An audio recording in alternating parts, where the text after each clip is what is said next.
Have you ever really stopped to think about the weight of our words, especially the ones we use with our kids? They aren't just sounds floating in the air.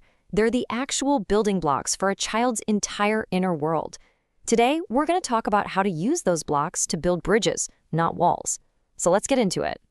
This quote from Dr. Daniel Siegel it hits home, doesn't it? It perfectly frames what we're talking about. Our words have a real, almost physical impact. We get to choose. Are we going to use arrows, or are we going to use balm? Because that's really what's at stake here. This isn't just about picking the right phrases. It's about understanding that our language has the power to construct a child's entire reality, how they see themselves, how safe they feel, and how they make sense of everything around them. Now, when we talk about toxic language, the most important part of this definition, for me, is a consistent pattern. Look, we all have bad days. We all slip up. This isn't about that one time you lost your cool. It's about a recurring way of speaking that, over time, just chips away at a child's spirit. All right, so to tackle a problem, you first have to be able to see it clearly. Let's break down some of the most common toxic patterns that can sneak into our everyday conversations, sometimes without us even realizing it. First up is one of the most direct and damaging habits, labeling. This is when we stop talking about a child's behavior and start defining their character. And these labels, man, they are so sticky. When a kid hears "you're so lazy" over and over again, they don't just think, "oh, I forgot to do my chore." They start to believe, "I am a lazy person." That label becomes a part of their identity, and that is incredibly hard to shake. Okay, this next one is a little sneakier, but it's just as powerful. Shaming and blaming is all about shifting responsibility. It makes a child feel like they are the source of an adult's unhappiness, or that there's something fundamentally wrong with them. Just think about these phrases for a second.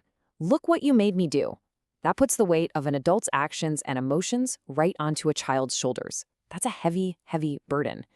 Or the comparison game, "Why can't you be more like your brother?" That just breeds resentment and inadequacy. It's a no-win situation. We've all heard this one. This pattern uses fear to get control.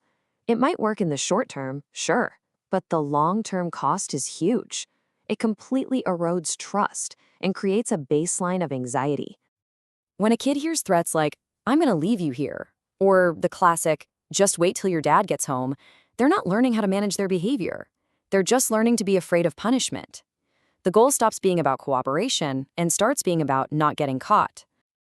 This might be the most common, and in a lot of ways, the most insidious of them all.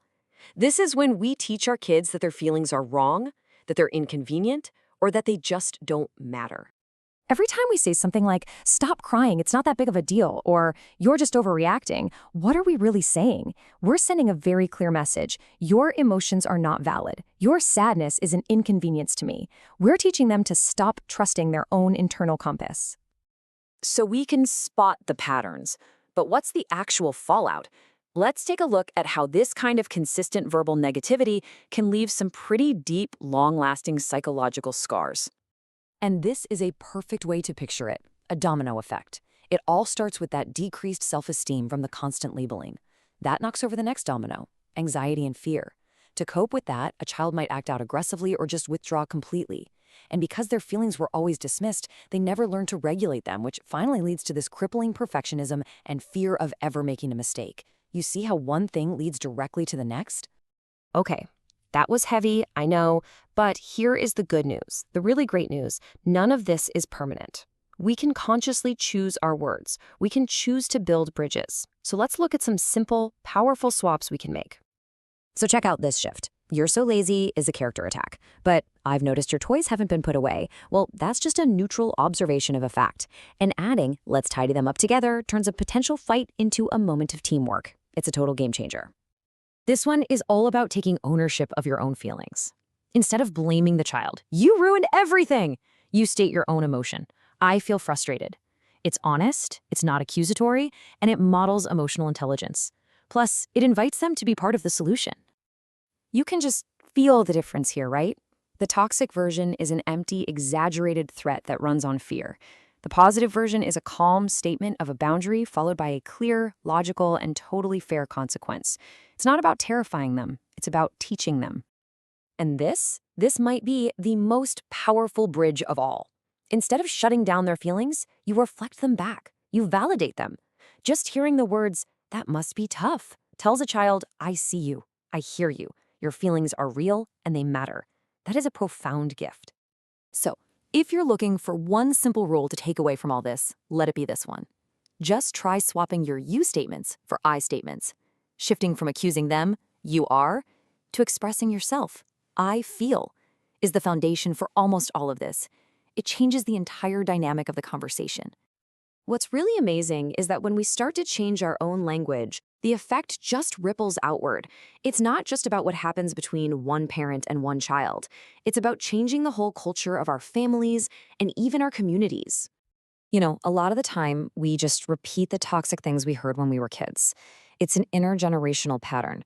Recognizing that is the first huge step to breaking the cycle. This isn't just on parents, it's a collective effort. It involves teachers, coaches, and all of us having more open conversations about how we talk to kids. I want to end with this profound wisdom from Maya Angelou. Words are things. Let that sink in. They aren't empty. They have weight. They have real power to build a person up or to break their spirit. So as we wrap up, this last question isn't just something to think about. It's an invitation. After seeing these patterns and, more importantly, the powerful alternatives, what's one small change you can make? What is one bridge you will choose to build with your words today?